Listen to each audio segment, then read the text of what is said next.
materi kemarin dari Kang Eki, sekitar seminggu yang lalu lah, dari Kang Eki itu, beliau telah menjelaskan bahwa dari 10 pekerjaan yang paling utama di bidang di era saat ini, UI UX termasuk salah satunya. Makanya teman-teman kenapa sekarang ini UI UX begitu banyak peminatnya.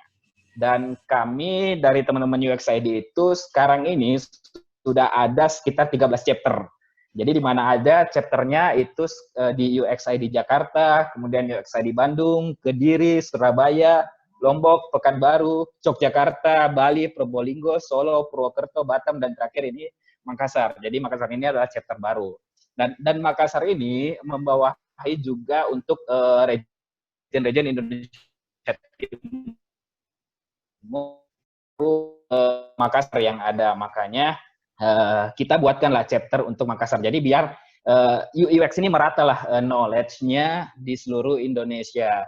Jadi nggak cuma dan ternyata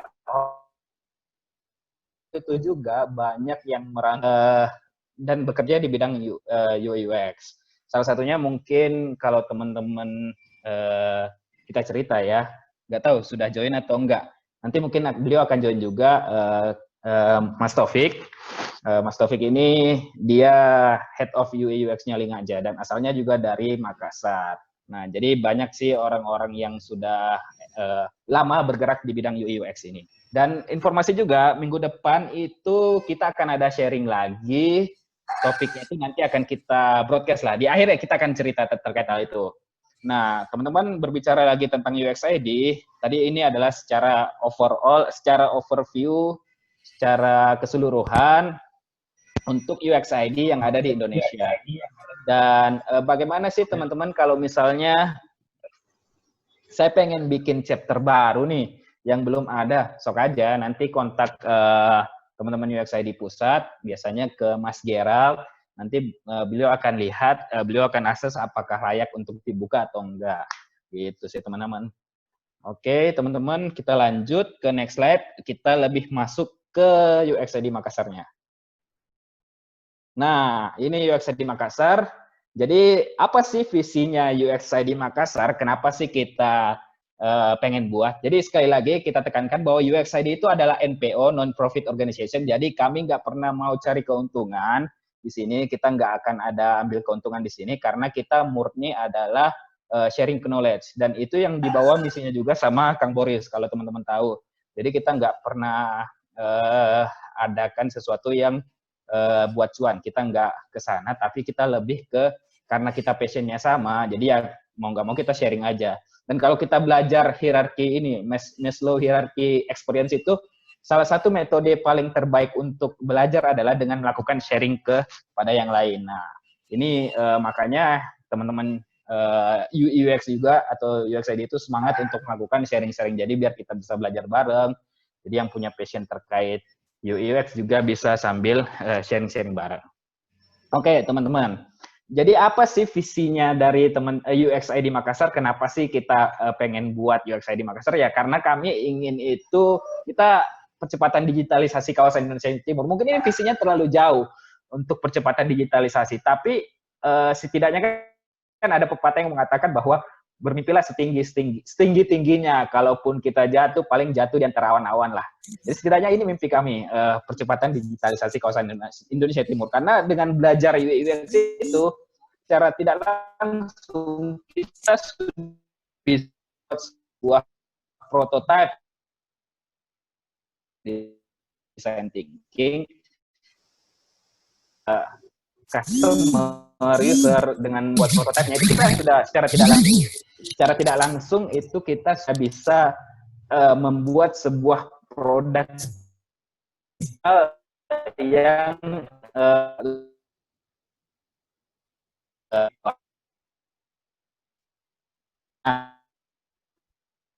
teman-teman, siapa sih yang memprakarsai? Sebenarnya banyak yang memprakarsai. Salah satunya juga kita ada di UI designernya di Smart Friend. Sebenarnya banyak yang memprakarsai. Cuman kemarin organisasi ini di Makassar. Nah, inilah 6 pemuda yang sayangnya nggak ada pemudinya 6 pemuda yang akan yang saat ini secara sukarela tanpa digaji untuk bergerak untuk inilah apa bersama-sama membangun digitalisasi kawasan Indonesia Timur pada khususnya dan pada umumnya untuk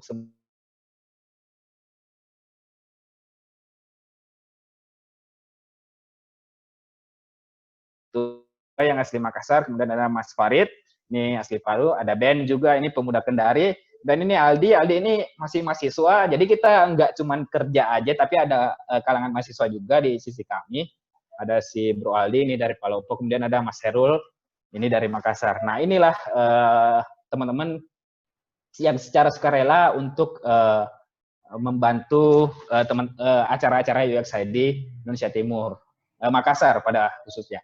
Dan teman-teman kalau misalnya bertanya, gimana sih Kak, saya mau gabung nih, gimana sih saya mau gabung nih, silakan aja, mau jadi pengurus juga kita open, yang penting tujuannya komit dan kita nggak pernah mau cari cuan di sini. Jadi kita passionnya sama, keinginannya sama, ya kita bareng-bareng di sini gitu. Jadi silakan aja. Oke, dan apa saja sih kegiatannya UXI di Makassar? UXI di Makassar itu kegiatannya ada 3 yang saat ini sedang kita kembangkan. Yang pertama itu kita sharing. Jadi kita sharing knowledge. Dalam bentuk acaranya itu namanya Acarita. Acarita ini ya kita cerita dan ngobrol tentang UX lah. Kemudian ada networking juga, karena kita punya grup Telegram dan kita punya grup Instagram. Jadi teman-teman kalau mau share-share kerjaan, mau share-share research, mau bantu-bantu cari kerja, mau cari tempat magang, mau sharing-sharing knowledge, silakan di grup kami terbuka, ngepost apapun yang penting kaitannya dengan UI UX. Dan kita juga nantinya akan ada coaching-coaching, dan ini lagi kita godok, lagi kita kembangkan untuk arah ke coaching. Jadi teman-teman nantinya kalau misalnya ada punya proyekan atau apa, itu butuh mentor-mentor coaching, nanti kita akan carikan beberapa mentor yang bisa buat bantu leverage lah, bantu menaikkan kapabilitas kita di bidang UI UX. Itu sih harapannya kita. Jadi kita berangkat dari 3 hal ini, sharing, networking, sama coaching. Dan semuanya itu kita gratis. Oke. Terus, jadi teman-teman untuk berapa nih? Sekitar 90 orang yang sudah bergabung di sini.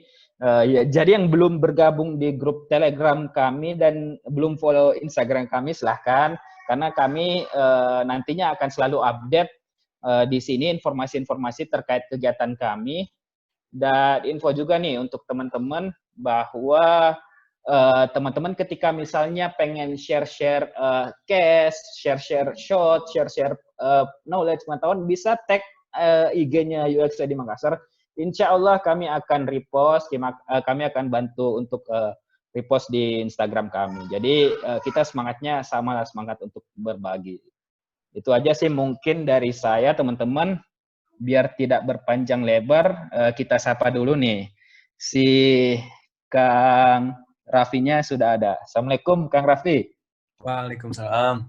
Sorry ya, Kan? nggak ada webcamnya, nggak bisa, nggak tahu nggak bisa connect kameranya.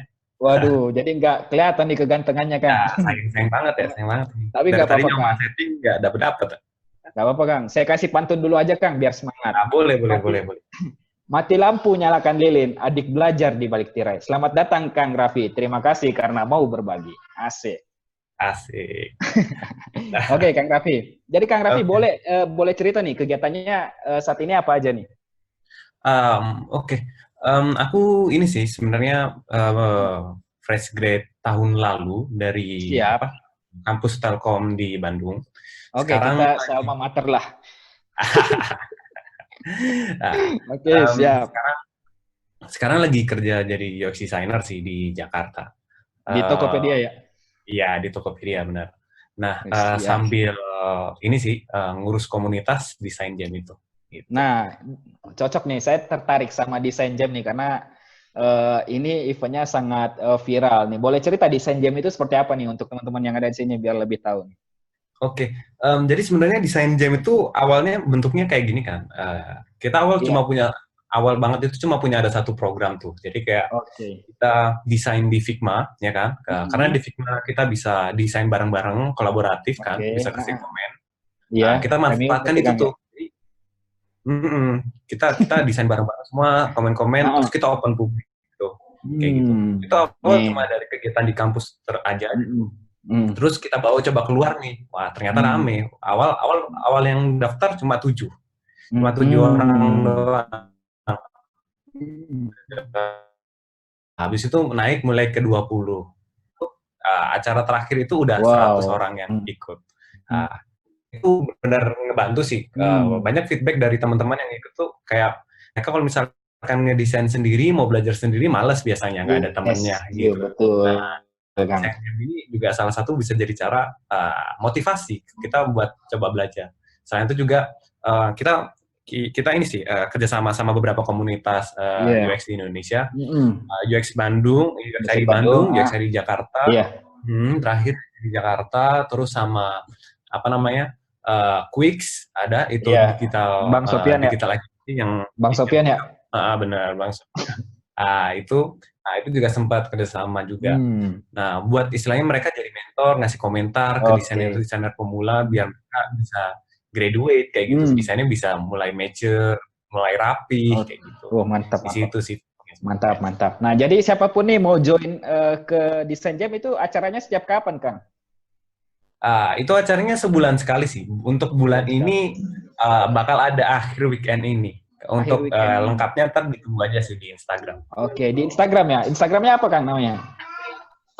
@designjam.id. Nanti aku sambil jelasin waktu di slide ada sedikit. Oke, siap nih teman-teman. Jadi bisa follow juga nih akunnya Design Jam. Kita benar-benar belajar bareng di sana. Jadi yang tertarik dengan UI itu bisa langsung implement di sana. Oke, untuk mempersingkat waktu karena sudah 19.30 juga nih Kang Raffi, bisa langsung masuk ke materi aja ya? Oke, boleh. Aku izin share screen berarti ya? Siap.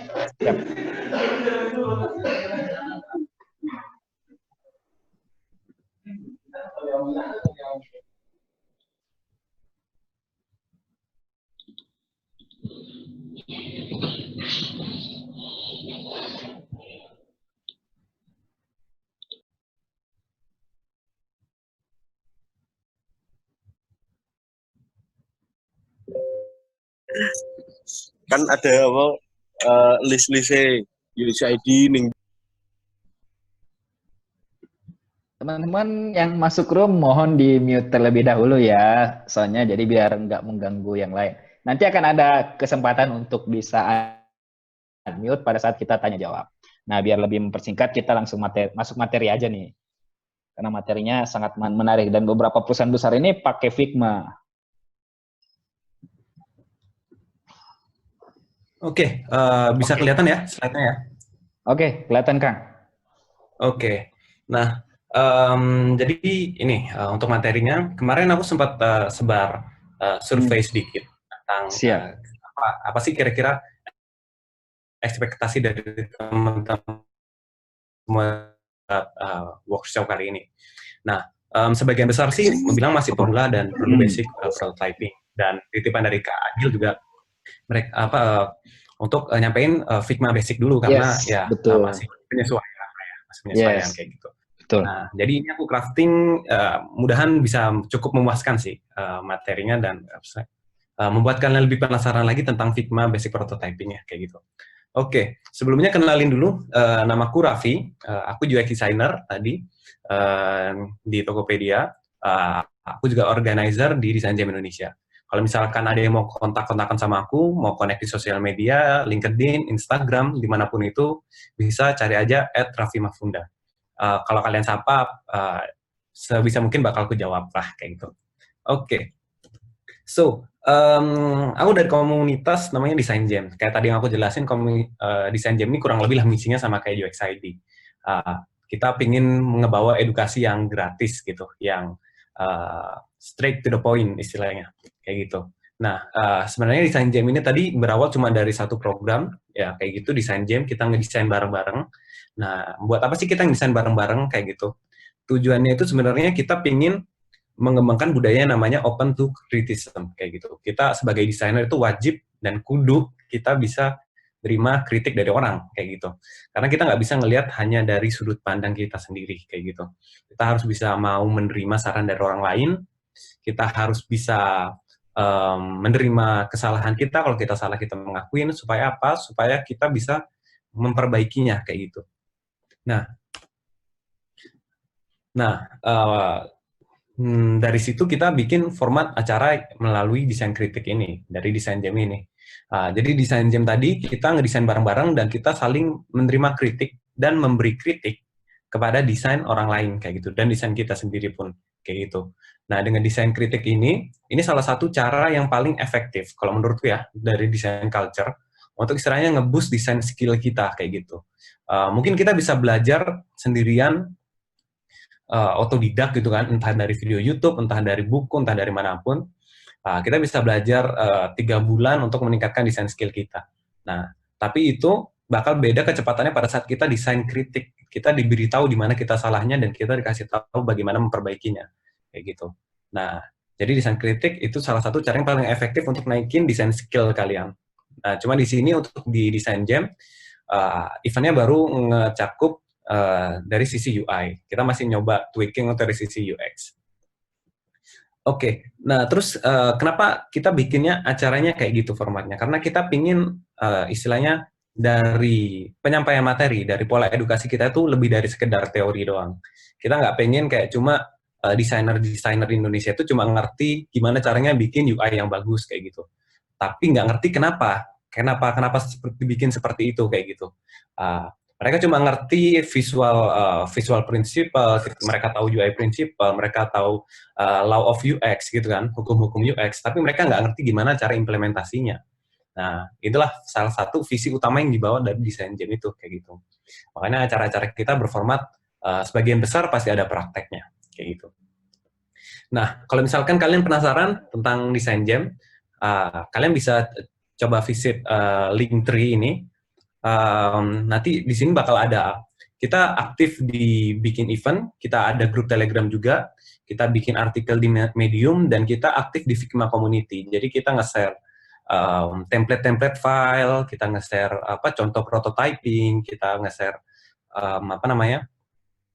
artikel. BTW untuk materi slide ini kalian bisa download di sini ya. Kalian bisa download di Linktree, linktree.desainjam.id. Nah, itu nanti di sini bakal ada, paling atas bakal ada file template untuk pitch deck hari ini dan file exercise-nya. Kayak gitu. Mungkin aku sambil share link-nya kali ya. Boleh, Kang.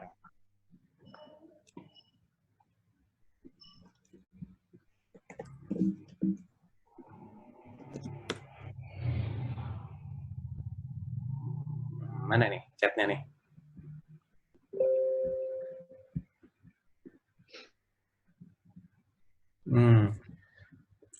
Oke. Chatnya, nah ini dia.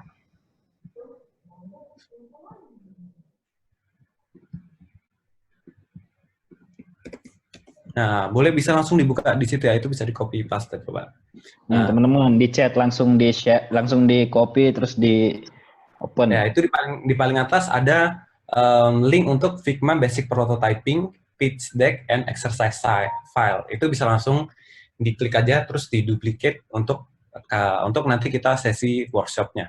Kayak gitu. Oke, aku lanjut dulu. Nah, kita masuk ke materi pertama nih. Materi utamanya. Apa sih sebenarnya prototyping itu? Kenapa kita butuh prototyping dan apa sebenarnya prototyping itu? Kayak gitu. Nah, menurutku prototyping itu adalah salah satu cara untuk membuat konsep awal dari produk kita yang interaktif. Yang interaktif itu berarti kita bisa berinteraksi, kita bisa menggunakannya, mensimulasikan penggunaannya untuk apa. Nah, tujuannya itu untuk ngevalidate atau untuk ngevalidasi ide atau solusi yang kita sedang bangun, yang sedang kita rancang, kayak gitu. Nah, untuk kenapa kita perlu ngevalidasi itu, kayak gitu. Di sini kita perlu yang namanya early feedback. Jadi, untuk seorang desainer itu, kita harus mendapatkan feedback secepat mungkin dan sesering mungkin. Karena tadi kita pengen tahu desain kita salahnya di mana, desain kita bagusnya di mana, desain kita kurangnya di mana, supaya kita bisa lebih memuaskan kebutuhan user kita kayak gitu. Salah satu penerapannya juga kenapa dari early feedback ini Contoh, misalkan kemarin aku nge-share form ekspektasi dulu ke kalian. Supaya apa? Supaya materi yang aku sampaikan bisa memuaskan kalian juga sebagai istilahnya user dari presentasiku, kayak gitu. Nah, gimana ini kalau misalkan kita nggak bikin prototype kayak gitu? Kita terobos saja langsung, kita bikin desainnya aja langsung. Well, kita tetap bisa kok bikin desain full journey-nya, mulai dari sketching, dari wireframing, kita bikin user flow, kita bikin journey map, kita bikin sampai UI interface-nya. Bisa ngabisin sebulan mungkin untuk bikin UI-nya, iconing, warna, tipografi gitu segala macam, komponen, desain sistemnya, terus kita ngabisin 3 bulannya juga untuk develop produknya, kayak gitu kan. Entah itu web, entah itu Android, entah itu iOS, kayak gitu. Terus kita juga tetap bisa rilis produknya ke pasaran kayak gitu. Kita tetap bisa rilis produknya, kita marketing gitu. Cuma di ujungnya kita bisa aja kita sadar ternyata produk kita tuh sebenarnya nggak bekerja, tidak berguna, tidak menyelesaikan masalah yang sebenarnya kayak gitu. Nah, jadinya segala macam tadi usaha yang sudah kita keluarkan jadi terbuang cuma-cuma kayak gitu. Nah, itulah kenapa kita perlu prototyping kayak gitu. Nah, tapi gimana nih kalau misalkan kita udah bikin prototype, tapi gagal ternyata prototipenya kayak gitu. Ternyata dari sisi prototipenya itu usernya tetap ternyata bukan itu masalahnya. Dan dari sisi solusi, dari desain aplikasi yang kita bikin, itu juga nggak memuaskan usernya kayak gitu. Kalau masih gagal terus gimana? Nah, ya itu tujuannya dari prototyping itu. Supaya kita gagal sering dan awal kayak gitu. Setelah kita tahu kita gagal, kita tahu kita salahnya kita. Nah, untuk itulah kita harusnya ngeiterasi si desainnya. Kita coba perbaiki dari si feedback yang kita terima kayak gitu.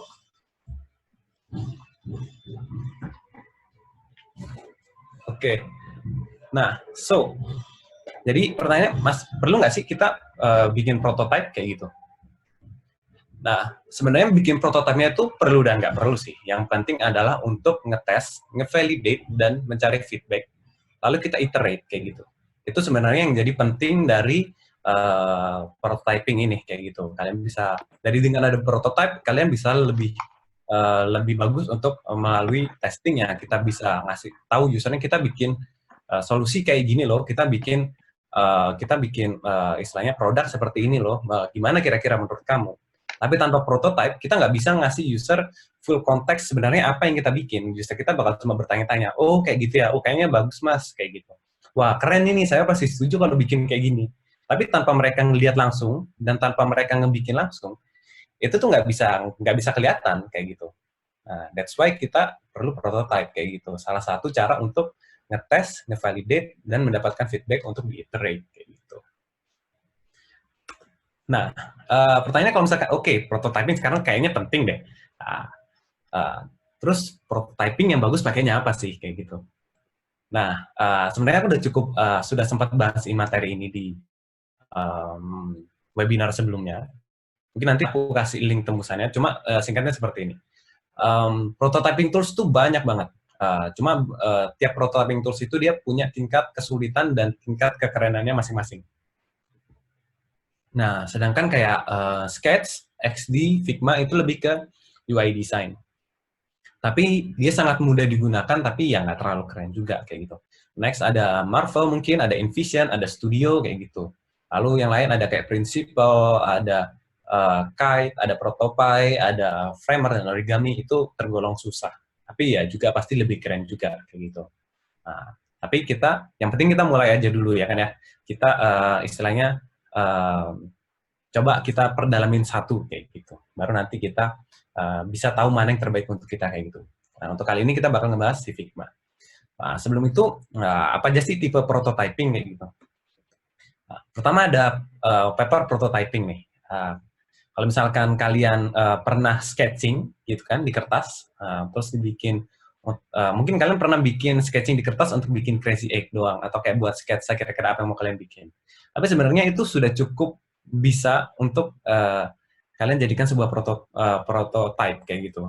Cuma dengan catatan paper prototyping ini konteksnya dikit karena istilahnya user nggak dapat sense-nya kalau misalkan ini sebuah aplikasi kayak gitu. Menggunakan kertas juga lebih cepat karena kalian bisa langsung gambar tanpa harus pixel perfect istilahnya, nggak repot nyari icon juga, nggak repot nyari aset juga kayak gitu kan. Nah, paper prototyping ini bagusnya kalau misalkan kita cuma punya waktu yang super duper sedikit kayak gitu. Misalkan kayak kita mau ngevalidate tapi kita nggak punya waktu buat bikin digital prototype-nya kayak gitu. Ya udah kita coba sketch saja. Karena tadi value salah satu prinsip utama dari prototype adalah buat nyari feedback. Intinya itu. Jangan salah kayak gitu. Bukan untuk memberikan tampilan yang terbaik mungkin kayak gitu. Tujuan utamanya bukan itu, tapi bisa juga seperti itu kayak gitu. Oke, next ini lo-fi prototyping. Nah, mungkin kalau kayak di sketch yang istilahnya kita bisa klik antar page, kita bisa pindah-pindah halaman kayak gitu. Ini sudah pakai Marvel mungkin, sudah pakai InVision gitu. Nah, cuma di sini low konteks ya. Tapi yang penting UI-nya sudah ada dan itu sudah terasa di aplikasi, bisa diklik semua kayak gitu. Itu lo-fi prototyping. Nah, terus ini ada hi-fi prototyping. Bedanya apa? Bedanya adalah di sisi interaction-nya. Konteksnya lebih jelas dan tapi di sini kita perlu higher effort untuk istilahnya nge-crafting si interaction-nya. Nah, kapan kita perlu nambahin si interaction-nya itu kayak gitu. Misalkan di sini saat kita emang ternyata dari desain yang kita bikin itu emang perlu interaction. Misalkan kalian pengen tahu user kira-kira paham nggak sih kalau misalkan user bisa memilih banyak foto dengan nge-hold si fotonya kayak gitu misal untuk multiple edit kayak gitu. Nah, itu nggak bisa kan kalau cuma diklik-klik doang, perlu interaction kan. Nah, itulah di situ kita perlu interaction yang lebih dan kita coba bakal perlu takes time untuk bikin si hi-fi prototyping-nya ini kayak gitu. Nah, kalau misalkan bikin hi-fi prototyping itu pasti ini sih luar biasa. Mungkin kalau teman-teman yang yang sudah kerja gitu kan, atau mungkin teman-teman dari UXI di Makassar pernah ngerasain bikin prototyping tuh note-nya sampai kemana-mana kayak gini nih. Sudah nggak tahu lagi udah di mana arahnya kayak gitu. Nah, sekompleks itulah bikin prototyping atau hi-fi prototyping. Makanya be wise untuk milih jenis prototyping apa yang mau kalian pilih kayak gitu. Ketahuin lagi tujuan kalian bikin prototyping itu apa. Apakah untuk showcase, apakah untuk validate idea. Nah, bedakan dua nilai itu kayak gitu supaya kalian tahu mana yang lebih efektif untuk kalian kayak gitu. Oke, sekarang coba kita ngomong prototypingnya di Figma. Mungkin sebagian besar udah banyak tahu karena sebagian besar udah awam sama Figma. So di Figma pertama kita bisa ngeset device frame dari prototype. Ini biasa lah ya, ukuran paling standar biasa orang pakai Android karena penggunanya paling banyak itu 360 640. Kalau mau yang paling kecil itu ada iPhone SE ini 320 568 kayak gitu. Nah, next ada connection. Ini paling basic banget. Ya, gimana caranya menghubungin antar screen dan screen ke screen lainnya itu di Figma kita pakai namanya connection. Jadi ditandai dengan titik putih itu untuk mengkoneksikan ke halaman yang lain gitu. Oke, next ada trigger. Ini gimana caranya si interaction-nya atau transisinya tadi bisa terjadi. Nah, di Figma itu cukup banyak ya kalau aku bilang. Dan dengan trigger sebanyak ini kita bisa ngelakuin banyak hal kayak gitu. Di Figma udah ada on click, udah ada on drag, udah ada while hover, udah ada key. Kalian bisa simulate misalkan user typing gitu kan. Bisa juga pakai after delay. Jadi tanpa dia klik pun bisa pindah halaman kayak gitu. Next ada navigation, ada navigate to, ada open overlay, ada swap width. Mungkin kalau yang di 3 teratas ini sebagian besar udah tahu. Cuma kadang agak susah bedanya navigate to sama swap width. Nanti aku coba jelasin di waktu kita sesi workshopnya biar kelihatan. Oke, next. Ini ada animation-nya. Di animation kita bisa set transition, easing-nya. Easing-nya itu untuk percepatan. Terus ada arahnya, arah dari transisinya kita juga bisa set durasi dari transisinya. Kayak gitu. Untuk transisinya di Figma ada instant, berarti langsung. Terus ada dissolve itu kayak fade in sama fade out mungkin ya, kayak gitu. Smart Animate ini istilahnya untuk mentransisikan antar komponen yang memiliki komponen sama di di kedua halamannya kayak gitu. Nanti aku coba jelasin di bagian selanjutnya. Ada move in, move out, ada push, ada slide in, ada slide out. Kalau penasaran nanti dicobain aja waktu di sesi workshop kayak gitu. Oke, next ada Figma Overlay. Nah, Figma Overlay ini salah satu fitur Figma yang diperuntukkan untuk istilahnya kita bikin segala macam sesuatu yang muncul di depan layar kita. Entah itu pop-up, entah itu confirm dialog, entah itu bottom sheet, entah itu nav drawer, itu secara keseluruhan sudah ke-cover dari si Figma Overlay-nya ini, kayak gitu. Nanti kita bahas juga di sesi workshop. Next, ada Smart Animate. Nah, Smart Animate ini membolehkan kita untuk bikin interaksi yang kayak gini nih. Interaksi yang ada transisinya di perhalamannya kayak gitu. Jadi nggak cuma kayak loncat atau istilahnya fade in fade out, kita bisa set transisinya yang lebih bagus kayak gitu. Mungkin kalau orangnya teman-teman yang udah pakai XD, mungkin di XD itu namanya apa? Auto Animate rasanya kalau nggak salah. Kayak gitu. Kalau di Framer mungkin yang udah pernah nyoba Framer itu namanya Magic Motion. Kayak gitu. Oke, nah jadi basic konsepnya itu sebenarnya dari si apa namanya? Smart Animate itu dia cuma ngetransisiin atau nge-twinning kayak gitu kan properti yang ada di elemen UI-nya itu, entah itu position, entah itu rotation, entah itu scale, color, rounded radius, dan opacity-nya. Nah, ini adalah beberapa properties yang kita bisa mainkan dan kita bisa animasikan dengan Figma Smart Animate kayak gitu.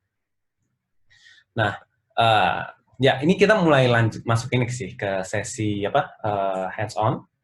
Buat teman-teman mungkin yang belum download filenya bisa di-download dulu. Kalau misalkan sudah, kita bisa lanjut coba. Kira-kira udah pada download semua belum? Bisa di chat aja kalau yang udah ya. Sudah. Download yang mana, Kak? Bisa download di sini. Sebentar ya. Ini ya. Udah. Oh, ini Figma-nya ya, Cang Raffi ya? Iya benar, bisa di-download aja. Itu di paling atas ada istilahnya ada ini apa namanya? Figma, lupa aku nama linknya. Figma Basic Prototyping, Pitch Deck and Exercise File. Oke. Nah, nanti kalau misalkan kalian sudah download, ntar bakal dihadapkan dengan file kayak gini.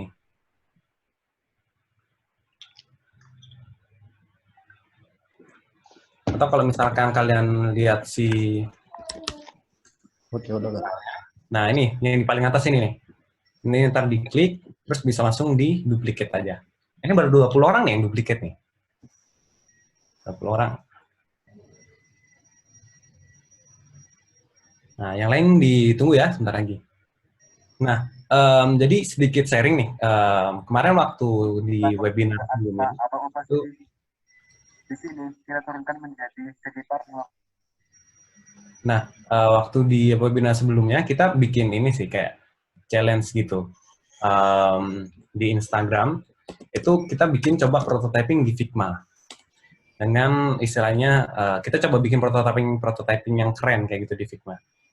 Nah, itu kalau kalian mau lihat-lihat bisa cari hashtag Figma Hack Challenge nih. Nah, ini ada banyak nih. Kalian bisa lihat. Ini banyak animation yang ini semuanya dibikin di Figma nih. Leaderboard-nya masih Kang Raffi ya, desain jamnya. Kerennya. Nah, itu yang bikin, itu penilaian dari Kak ini sih, Rizky Mardita sih. Iya, penilaian expert. Aman lah ya. Oke. Ini salah satu ada, ini keren banget nih. Dari sisi UI-nya. Nah, nanti di Figma bisa bikin kayak gini. Nanti kita coba simulate beberapa. Gitu. Oke, coba kita lihat ada berapa orang yang download. Nah, udah 35 nih. Oke.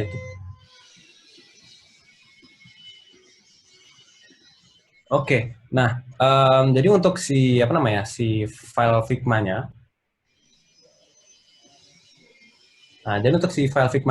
itu ada sedikit materi sih. Di sini aku nggak bahas terlalu banyak. Nanti tapi aku coba kasih resource nanti. Nah di sini udah dilengkapin sama instruksinya yang bakal gimana. Jadi kalau misalkan apa yang harus dilakuin dan ya, mudahan menjelaskan sih apa aja yang harus kalian lakuinnya kayak gitu. Nah nanti jadi kalau misalkan kalian selesai dari sini, kalian mau share ke teman-teman kalian mau coba-coba lagi, kayaknya sudah cukup sih untuk apa namanya dari sisi file ini doang. Tapi kalau kalian mau ngikutin videonya nanti nggak tahu nanti ada rekamannya nggak Kak Agil kira-kira? Aman, kita record. Oke, sip. Nah kalau ada nanti mungkin bisa sambil ngikutin si file Figma-nya kayak gitu, atau si video record-nya kayak gitu. Nah, sedikit gambaran nih, kurang lebih ntar yang bakal dibikin tuh kayak gimana sih? Nah, hasil akhirnya kemarin dari teman-teman ada yang request, beberapa banyak yang request nih, gimana caranya bikin istilahnya dribble animation kayak gitu. Nah, yang untuk di showcase. Nah, di sini aku bikinin, aku coba contohin satu istilahnya interaction yang kita bisa coba di showcase di dribble kayak gitu. Oke. Kita balik lagi ke sini. Nah, coba kita lihat udah berapa yang download. Nah, udah 47 nih. Oke, kita teman-teman yang belum download bisa langsung download aja ya. Kalau belum, nanti aku coba jelasin pelan-pelan deh. Nanti kalau misalkan ada pertanyaan atau agak ketinggalan bisa di chat aja kayak gitu. Oke. Teman-teman di download, jadi biar kita langsung belajar nih sama Kang Raffinya nih, mumpung ada ekspornya. Oke. Oke, itu pertama download atau open link ya Kang Agil ya? Di open linknya, terus di dalam open linknya itu ada downloadannya ya, Kang Raffi ya? Iya, benar. Jadi ntar di klik bakal ada tombol kayak gini. Nih, pilih klik yang paling atas saja. Nah, nanti diarahkan ke halaman Figma Community nih. Ya kan? Di Figma Community bisa klik duplicate aja. Itu bisa langsung kebuka. Kayak gitu. Oke.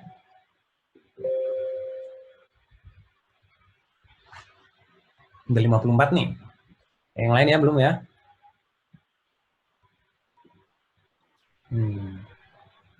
Oke, sambil nunggu yang lain mungkin yang belum. apa ya? Sebenarnya aku mau sedikit cerita nih tentang pengalaman di Figma dulu. Jadi kalau misalkan kalian tahu nih, sekarang kan apa namanya perusahaan-perusahaan di Indonesia udah mulai transisi ke Figma ya. Kemarin pas awal banget itu ada dari si Bukalapak, dia sampai ngundang dari Figma-nya waktu di Bukalapak Roundup rasanya. Iya. Itu mereka ngundang si Figma-nya untuk istilahnya datang ke Bukalapak dan ngasih materi kayak gitu. Iya. Nah, sekarang juga Tokopedia itu juga udah mulai pakai Figma nih, baru mulai transisi kayak gitu. Nah, kenapa nih Kang? Pakai Figma Kang? Tokopedia? Iya, pakai Figma. Habis itu kalau Gojek aku kurang tahu sih kalau Gojek. Terakhir kali aku dikasih tahu temanku itu mereka masih pakai Sketch kayak gitu. Tapi nggak tahu kalau sekarang kayaknya harusnya mulai mengikuti kayak gitu.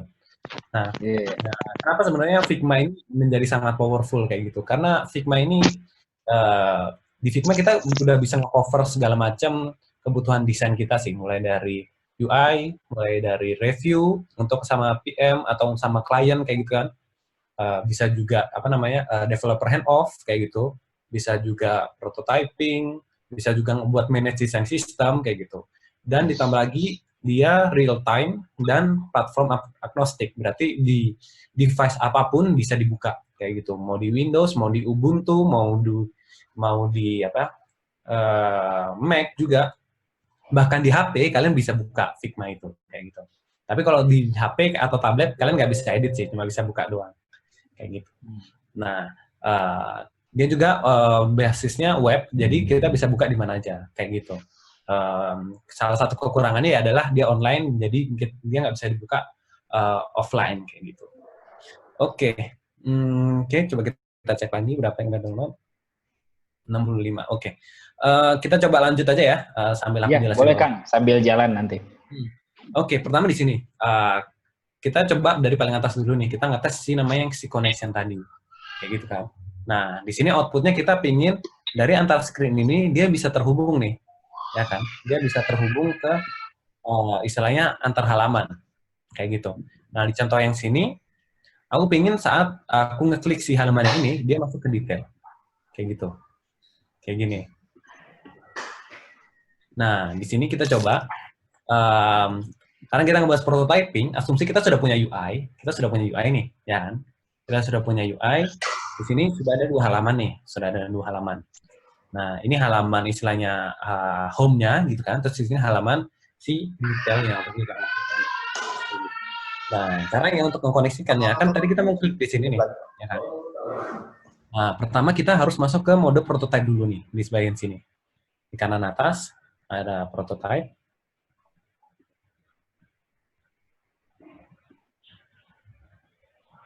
Nah, ada prototype di sini. Nah, kita bisa masuk ke mode prototype, terus kita select nih, si card-nya ini. Kalau misalkan kalian dilihat di sebelah kiri, ini aku udah tanda ini, select this nih, pilih yang ini nih, pilih yang ini. Ntar bakal muncul, kalau mode prototype bakal muncul si konektor dotnya ini. Ya kan, ada konektor dot di sini, kalian bisa tarik aja langsung ke si screen mana yang mau kalian tuju. Ya kan? Nah, setelah di sini konektor dot.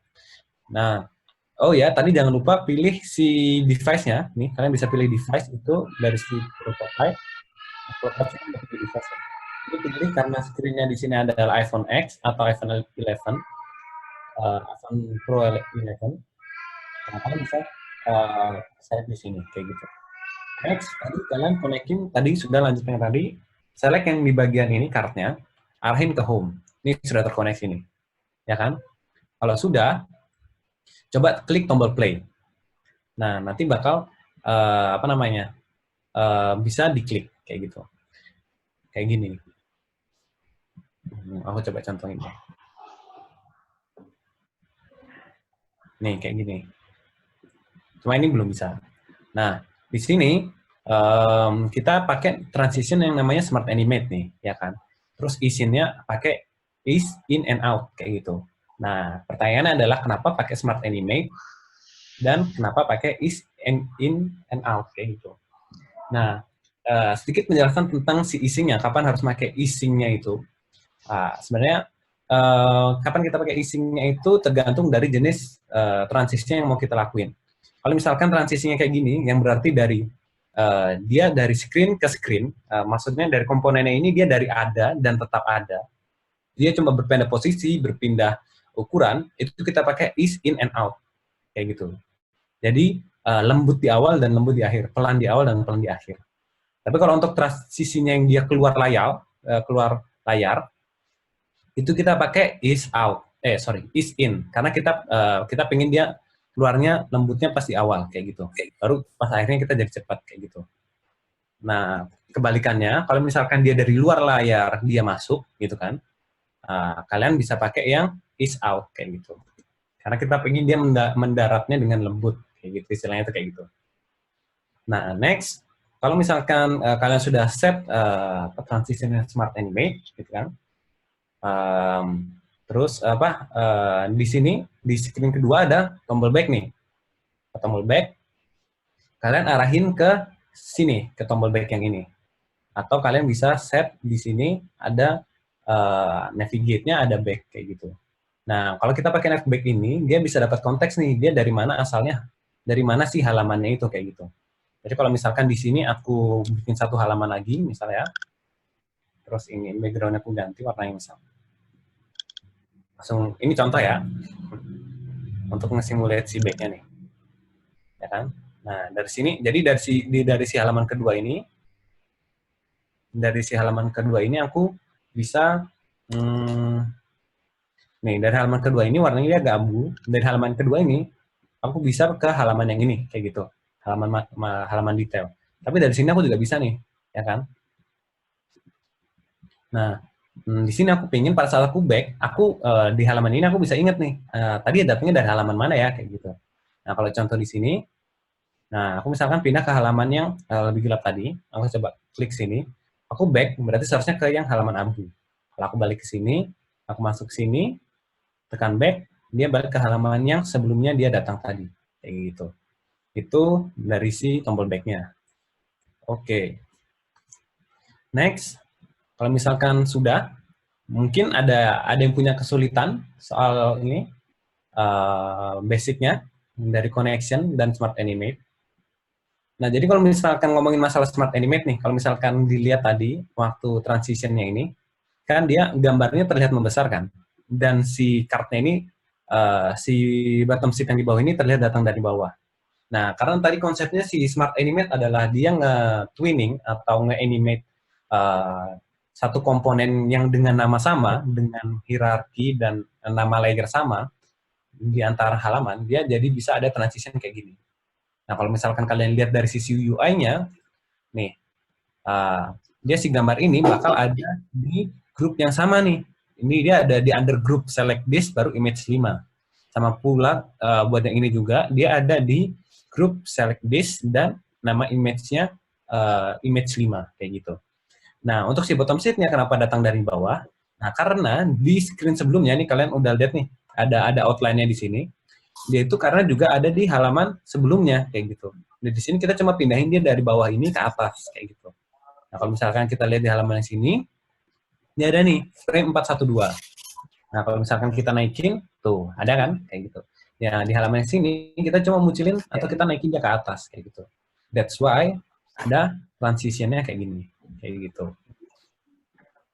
Oke. Atau kalau misalkan kalian maunya banget tweaking sedikit nih, misalnya ya, di halaman yang sini, nah kalian nggak pingin nih, ini datangnya dari bawah nih, pinginnya datangnya dari kanan misal, kayak gitu, ya geser aja nih ke kanan, tuh kayak gini. Nah ini kita bakal transisinya ke kanan, ke kiri, sorry. Tuh. Oh begitu. Itu untuk basic Smart Animate-nya. Oke, next. Aku bakal lanjut ke si yang namanya trigger yang lain nih. Ini aku coba pakai on drag.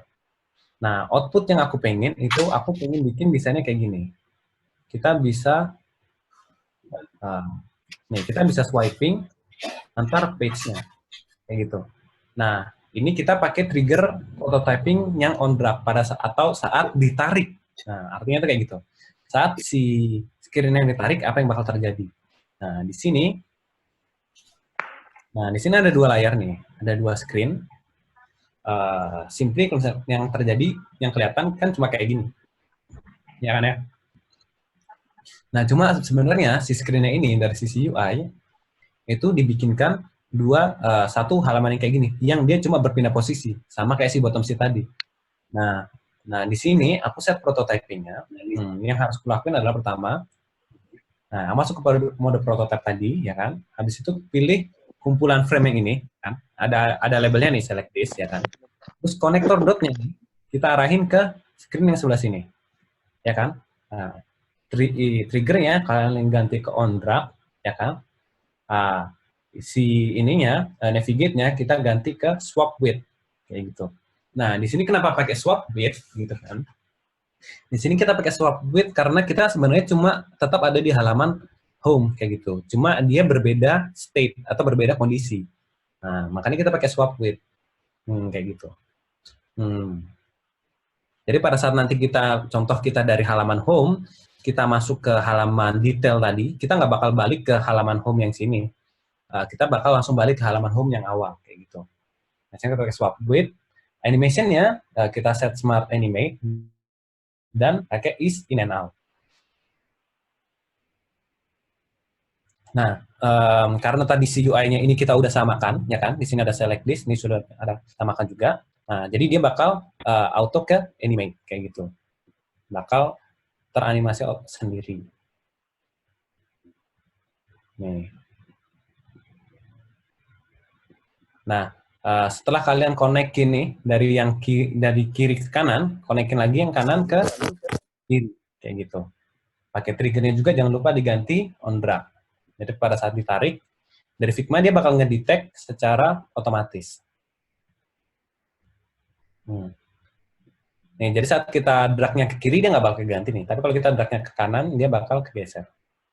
Ini dari Figma-nya dia nge-calculate kira-kira harusnya digesernya kemana ya, kayak gitu. Oke. Nah, untuk nampilin horizontal scroll kayak gini, kita bisa pakai pola yang kayak gini, ya kan? Atau salah satu pola yang lebih sederhana, kalian bisa dari dari yang sebelah sini, kalian bisa geser ke sebelah kanan. Kita bisa pakai pola yang kayak gini. Yang emang pakai horizontal scroll. Ini aku nggak, ini bisa di drag, ya kan? Tapi dia nggak nge-snap, atau istilahnya nggak nempel di ujung layar. Kalau misalkan kalian bandingin sama yang ini tadi, ya kan? Nah, dia itu nge-snap atau nempel.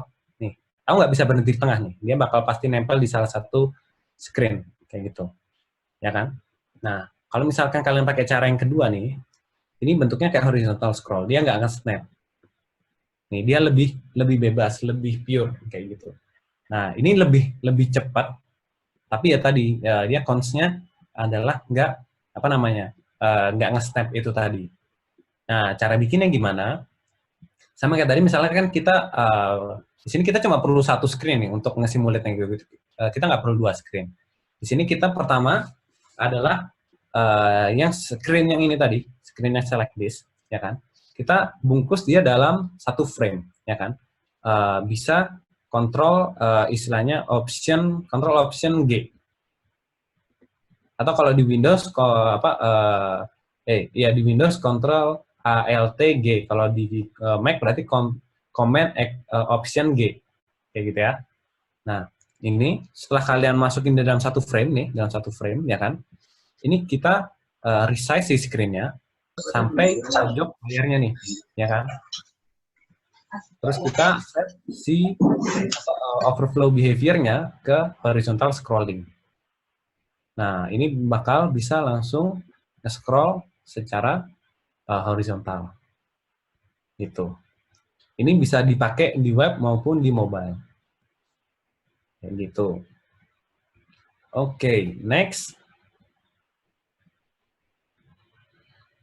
Ini ada yang untuk istilahnya tooltip. Untuk tooltip. Nah, outputnya kita pengen bikin kayak gini nih. Nah, pada saat di hover dia muncul penjelasan nih kayak gini. Ya kan? Nah, di sini kita kalau ini contoh kalau pakai Smart Animate, dia ada transition-nya. Jadi dia kayak ngeliat membesar seperti itu. Ada zooming efeknya, ada scaling efeknya, expand-nya. Nah, di sini sama. Tadi kita sudah ada 2 screen nih, 2 screen. Nah, di sini kita select screen yang mau kita hover, ya kan? Atau elemen yang mau kita hover. Kita arahin ke screen berikutnya nih. Ya kan? Triggernya dipilih yang while hovering. Triggernya dipilih yang while hovering. Nah, nanti karena dia while hovering, berarti dia cuma berlaku kalau kita lagi nge-hover. Nah, kayak gitu. Jadi pada saat kita keluar, dia bakal langsung hilang.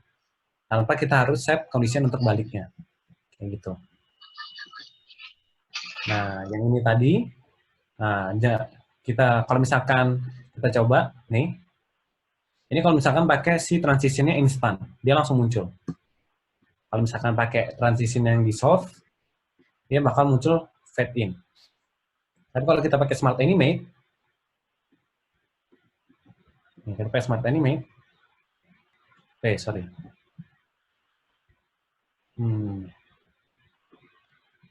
Nih, kita pakai Smart Animate, dia bakal muncul dari ketiadaan. Nah, tapi kalau misalkan di contoh yang sebelah, kalau kita pingin tadi ada muncul expand-nya kayak tadi, ya kan? Nah, misalkan kita lihat di sini, ini di sini ada satu konten nih, ada satu elemen nih, desain. Dia dengan opacity 0. Kalau misalkan kita dengan 100, nah sebenarnya dia adalah elemen yang sama yang dengan ini, tapi kita scale, dia jadi kecil. Dan kita turunin opacity-nya dari 0, kayak gitu. Kalau misalkan kita mau bikin yang di bagian sini, berarti kita copy paste dari yang sebelah sini, ya kan? Terus kita resize, bisa pakai K. Nah, K itu untuk masuk ke scale mode, jadi kita bisa nge-scale tanpa mengubah ukurannya secara proporsional ya. Ya kan? Kita kecilin kayak gini. Terus kita turunin layer opacity-nya ke 0. Jangan di hide ya. Kalau di hide, ntar dia bakal beda hasilnya. Kita opacity-nya turun ke 0. Kayak gitu. Nah, pada saat di sini, dia bakal, mana ini? Belum. Nah, di sini pastikan, ini namanya grup 50 nih. Yang di sini namanya grup 49. Nah, ini kita perlu samain namanya. Berarti di sini bisa grup 49. Nah. Nih, bakal dikasih tahu nih kalau ini ternyata sama. Nah, pada saat masuk ke sini, bakal ada transition-nya. Nah, untuk pop-up kayak gini, kita bisa pakai cara yang kayak gini, ya kan? Kalau misalkan kita untuk showcase, misalkan kita untuk showcase di Dribbble, kita pengen eksplorasi interaction, kita bisa pakai yang kayak gini. Tapi kalau untuk prototype yang kita kasih ke user, bakal susah. Sama kayak tadi di atas. Bakal susah dan bakal banyak. Nah, makanya di situ di sini Figma dia ada fitur yang namanya overlay ini. Kita bisa coba pakai yang polanya si overlay.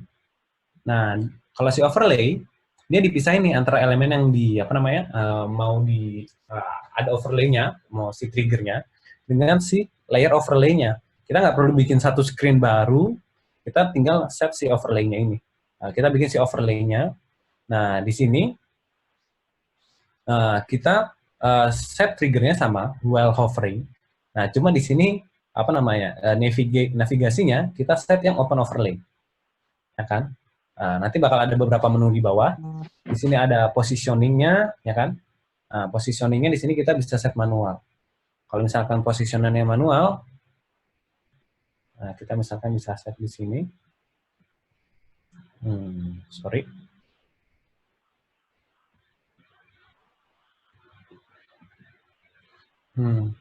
Nah, kita dari sini, ini tadi contohnya.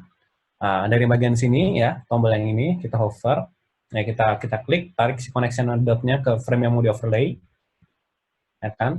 Set triggernya ke while hovering, ya kan? Navigate-nya diganti open overlay, positioning-nya diganti ke manual. Atau kalian kalau misalnya untuk dialog yang muncul di tengah bisa di enter, ya kan? Nih. Kalau second center kayak gini, dia pasti muncul di tengah nih. Atau bisa muncul misalkan di kanan bawah, misal. Tuh, kayak gitu. Nah, di sini juga bisa di-set si animation-nya. Bisa move in kalau misalkan untuk bottom seat. Dia datangnya dari bawah, misal. Ini contoh ya. Nih, kayak gitu. Nah, ini pakai si overlay. Kita pakai setnya yang manual. Nah, kayak gitu. So, kalau manual kita bisa setting dia lokasinya sendiri. Nah.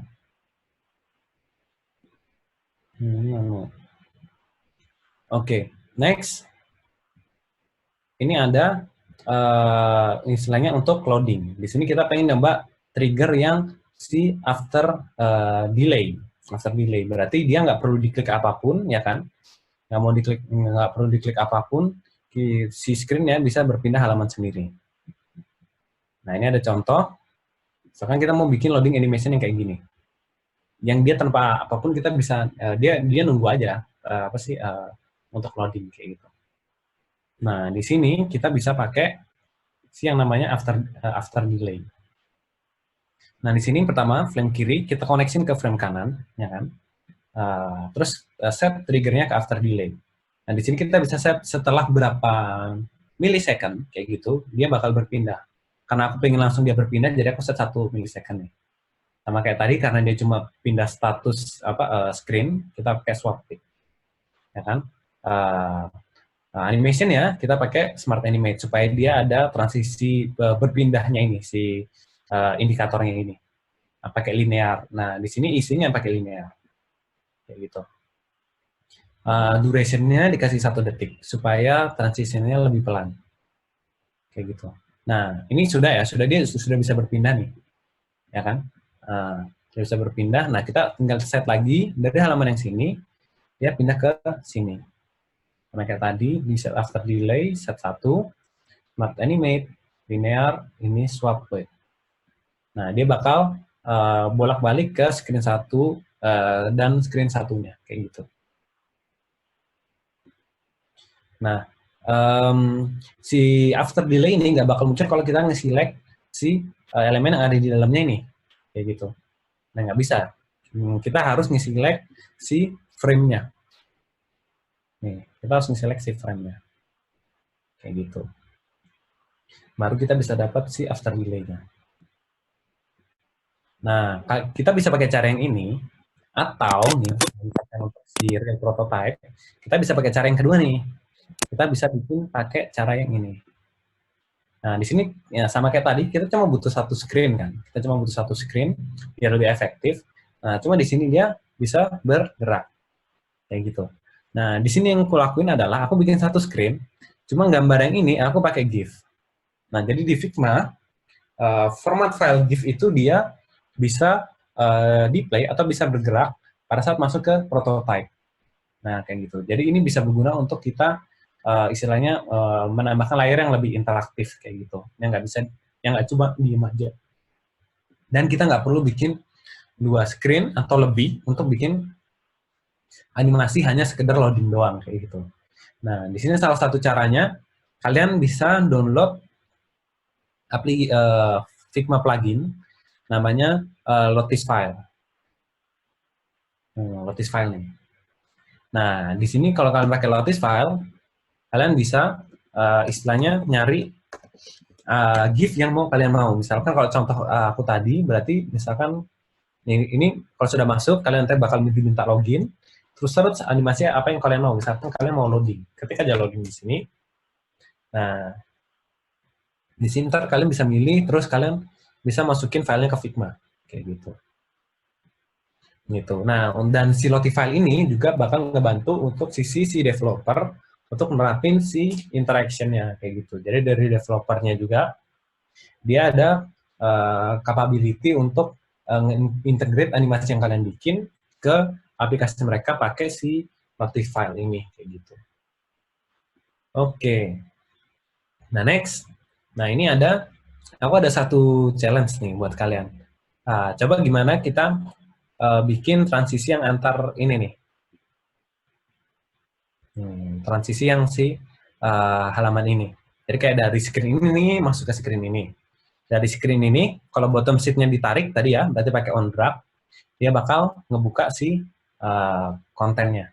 Kalau si teksnya ini diklik, ya kan, si gambarnya ini diklik, dia bakal jadi full screen kayak gitu. Nah, mungkin aku coba kasih waktu berapa menit ya? Seharusnya 5 menit cukup sih. 5 menit buat atau kurang deh kayaknya. Kalau misal untuk nge-prototype yang si ini. Kalian bisa pakai trigger apa sih transisinya pakai Smart Animate. Ini aku sudah set si layout-nya untuk bisa istilahnya responsif sama Smart Animate kayak gitu.